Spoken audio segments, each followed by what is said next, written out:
नमस्कार दोस्तों, आप देखतानी क्रिकेट के सबसे धांसू अपडेट। आज के मुकाबला में भारत बनाम नामीबिया के बीच जबरदस्त टक्कर देखे के मिलल आ टीम इंडिया 93 रन से शानदार जीत दर्ज कैलस। ई मुकाबला खेलल गयल रहे ICC men's T20 world cup में, जवन खेलल गयल अरुण जेटली स्टेडियम में।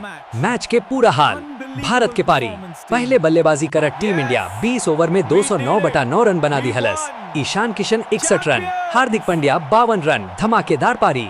शिवम दुबे, तिलक वर्मा आ बाकी बल्लेबाजन के बढ़िया योगदान। नामीबिया के कप्तान गेरहार्ड इरास्मस कुछ देर तक दबाव बनौले रहे, बाकिर भारतीय बल्लेबाज रुकलन ना।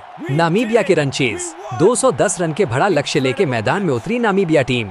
शुरुआत ठीक ठाक रहल, लेकिन भारतीय गेंदबाज 20 ओवर में मैच पलट दी हलन। जसप्रीत बुमराह के शानदार यॉर्कर, हार्दिक पांड्या के लगातार विकेट, स्पिनर्स के दबदबा। नामीबिया के पूरा टीम 116 रन पर ऑल आउट हो गई। Player of the match Hardik Pandya के ऑलराउंड प्रदर्शन खातिर प्लेयर ऑफ द मैच चुनल गई। बल्लेबाजी में अर्धशतक, गेंदबाजी में महत्वपूर्ण विकेट, पूरा मैच में छाए रहले हार्दिक। कप्तान के बयान, कप्तान सूर्य कुमार यादव कहलन की पिच आसान ना रहे, लेकिन टीम बढ़िया साझेदारी कैलस। गेंदबाज खासकर बुमराह, अक्षरा चक्रवर्ती के तारीफ कैलन।